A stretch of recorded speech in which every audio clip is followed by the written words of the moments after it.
Right wing activist, MAGA influencer, YouTuber Sara Gonzales అనే ఆవిడ Dallas టెక్సస్లో ఇండియన్ ఓన్డ్ టెక్ కంపెనీస్ రెండింటిని investigate చేస్తున్నానంటూ ఇన్వెస్టిగేటివ్ జర్నలిజం అంటూ అక్కడ వాళ్ళు H1B స్పాన్సర్షిప్ చేసేవన్నీ ఫ్రాడ్ అంటూ ఒక వీడియో పెట్టింది. అది వైరల్ అయింది.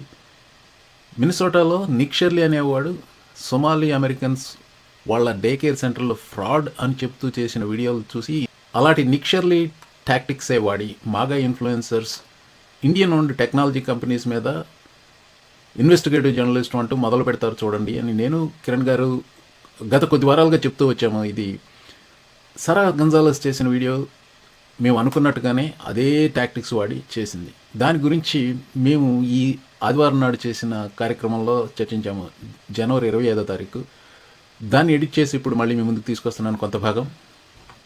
We will try to at least tackle 2 issues అండి. ఫస్ట్ అండ్ ఫార్మోస్ట్ ఏంటంటే ఇండియన్ కమ్యూనిటీకి సంబంధించింది ఈ సొమాలీస్ మీద విరుచుపడ్డాడు Trump. I think it is early November or late అక్టోబర్లో ఇల్హాన్ ఒమార్ మీద అదంతా వైట్ హౌస్ లో పెట్టి ఈ ఫ్రాడ్ గురించి మాట్లాడుతున్నప్పుడు it was there actually. By the way అది కొత్తగా అక్టోబర్లో కనుక్కున్నది కాదు. It was going on for a while. ఏది $1 బిలియన్ ఫ్రాడ్ అదంతా. సో ఆ మినిసోటాకి మీద ఉన్న గ్రడ్జ్, జార్జ్ ఫ్లాయిడ్ రైట్స్ జరిగినప్పుడు తనకు చెడ్డ పేరు వచ్చింది. ఆ మినిసోటా మీద గ్రడ్జ్. డిసెంబర్లో వీళ్ళని పంపించాడు ఐసాల్ని. అక్కడి నుంచి ఎస్కలేట్ చేసుకుంటూ వస్తున్నాడు. ఇద్దరినే చంపాడు ఇక్కడ మినియాపోలిస్ లో. బట్ దేశవ్యాప్తంగా 35 మందిని చంపారు ఇది ఒక సంవత్సరంలో. చంపిన వాళ్ళు ఎవరు, చంపబడ్డ వాళ్ళు ఎవరు? వాళ్ళు just normal American citizens. Both of them 37-year-old, one woman, one man in the Minneapolis. What is the connection between Somali fraud and this one? What is ICE doing? Accounting ఫ్రాడ్కి సంబంధించి ఐస్ ఏం చేస్తుంది. కానీ in some minds there is some connection between there. Somali immigration fraud ఏదో whatever they are trying to prove that they are not able to prove. They just are trying to fill quarter. Sorry, నేను కొంచెం deviate అయ్యాను. నేను ఆ సమాలీ fraud ఎత్తుకు వచ్చింది ఏంటంటే దాని గురించి మనం మాట్లాడటం మొదలు పెట్టినప్పుడు ఇంటింటికి వెళ్ళి అది డే కేర్ సెంటర్కి వెళ్ళి ఇన్ఫ్లుయెన్సర్స్ వీళ్ళు సమాలీస్ ఫ్రాడ్ చేస్తున్నారు అది చేశారు కదా. ఇది డే కేర్ సెంటర్ క్లోజ్ అయిన టైంలో వెళ్ళి అది ఇక్కడ ఎవరు లేరు పిల్లలు, మిలియన్స్ ఫ్రాడ్ వైరల్ వీడియోస్ ఇవన్నీ పెట్టి and then they try to make a sensation out of it, made a hero of this guy. దాని గురించి ఫస్ట్ మాట్లాడినప్పుడు I was emphatically saying they're coming after you. They're coming after Indian community because Indians are like 70% of H1B visa. Indians get 70%. So they will they will try to corner you. ఇది మీకు చిన్న company ఉంది అనుకోండి, 10-15 మంది ఉన్న company. ఇట్లా చాలా మంది ఉన్నారు. నేను చెప్పాను మా నైబర్ పాకిస్తానీ అతనికే ఒక చిన్న కంపెనీ ఉంది. 15 మంది ఉండేవాళ్ళు. అందులో కొందరు H1Bకి తీసుకున్నాడు. మరి ఏ అడ్రస్ ఇచ్చాడు నాకు తెలియదు. I mean because I know him. వాళ్ళ ఇంటికి వెళ్ళి తలుపు కొట్టి ఎవరు నీ కంపెనీలో ఆ ఇల్లు అడ్రస్ ఇచ్చాడు అనుకోండి కంపెనీది, అదేం తప్పు కాదు.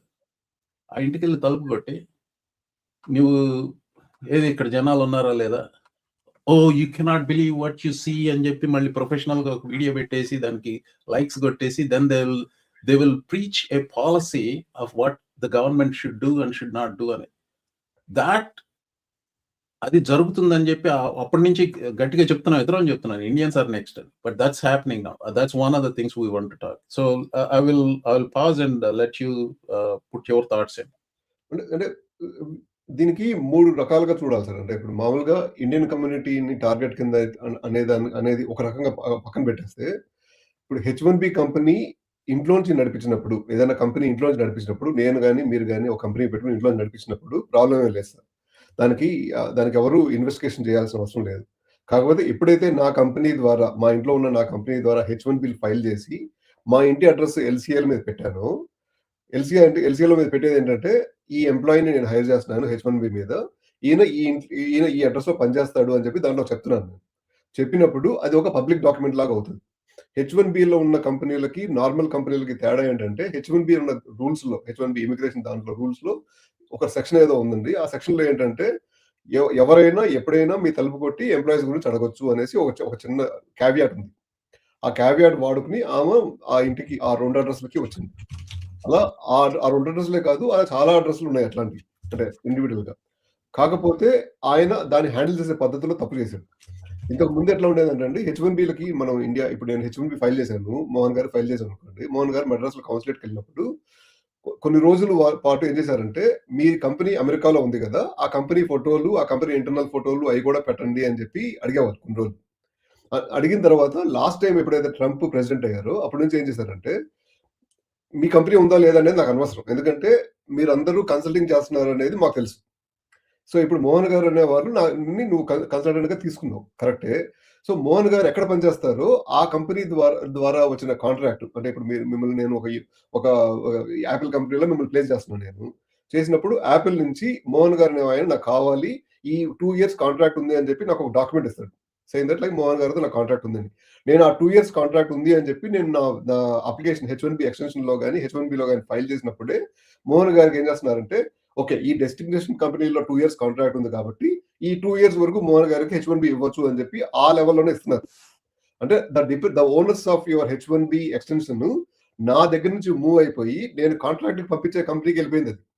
ఇంతకు హుహు. ముందు ఎట్లా ఉండేదంటే, నాకు 3 ఏళ్ళు ఇచ్చేవాళ్ళు. ఇప్పుడు మోహన్ గారిని నేను ఇండియాలో హైర్ చేశాననుకోండి. నాకు 3 ఇయర్స్ పాటు నువ్వు మోహన్ గారిని పెట్టుకోవచ్చు అని చెప్పి నాకొక కాంట్రాక్ట్ ఇచ్చేవాళ్ళు. హెచ్-1బీ ఇచ్చేవాళ్ళు నాకు. హ్మ్. హెచ్-1బీ అనేది నా కంపెనీకే ఇస్తారు తప్ప మీకు ఇవ్వరు. రైట్? సో, నాకిచ్చినప్పుడు ఏం చెప్పేవాళ్ళంటే, మోహన్ గారిని నువ్వు 3 ఏళ్ళు నువ్వు పెట్టుకోవచ్చు అని చెప్పేవాళ్ళు.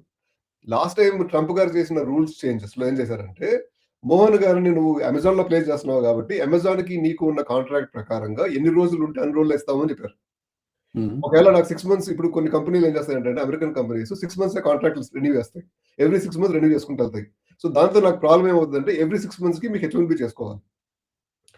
ఈ ఓనర్స్ వచ్చినప్పటికి ఇప్పుడు మోహన్ గారి మీద ఇన్వెస్టిగేషన్ చేయాలి అని అనుకున్నప్పుడు, నా కంపెనీ దగ్గరికి రారు. యాపిల్ దగ్గరికెళ్ళి, బాబు ఇట్లా యాపిల్ తరపున మీ మోహన్ గారికి ఇట్లా జాబ్ ఇచ్చారంట. హెచ్-1బీ ఇదేదో కంపెనీలో హెచ్-1 ఉందంట. ఈయన ఇక్కడ పనిచేస్తున్నాడా లేదా అని చెప్పి మిమ్మల్ని ఎంక్వైరీ చేయాలని అక్కడ అడుగుతున్నారు పోయి. హ్మ్. నా దగ్గర అడగట్లేదు. ఇంతకు ముందు ఏమయ్యేదంటే ఇండియన్స్ అందరూ ఓన్లీ వెయిట్ ఎ మినిట్. ఒక్క నిమిషం. అక్కడ అడుగుతున్నారనేది this I I am not aware of it. మీరు you have any link on that అంటే థింగ్? అంటే అంటే అట్‌లీస్ట్ మనకి అంటే అంటే కాంట్రాక్ట్ ఎక్కడి నుంచి మీ ఇన్ఫర్మేషన్ సోర్స్ ఏంటని అంటే అడుగుతున్నాను. అంటే అంటే ఇప్పుడు నేను చిల్డ్రన్స్‌లో పనిచేసినప్పుడు చిల్డ్రన్స్ ఆఫీస్‌కొచ్చి ఈ కిరణ్ తుమ్మల అది అనేవాడు ఇప్పుడు హెచ్-1బీ ఫైల్ చేశారు. I mean things have changed over true. Administration and true. కాకపోతే అది అప్పట్లో అడిగారు సార్. అంటే అప్పట్లో అంటే ఎప్పుడండి? విచ్ నేను ఇయర్? ఐ వుడ్ సే 2014 2014 2015 అంటే ఒబామా టైమ్. ఒబామా టైమ్‌లో కూడా అడిగారు.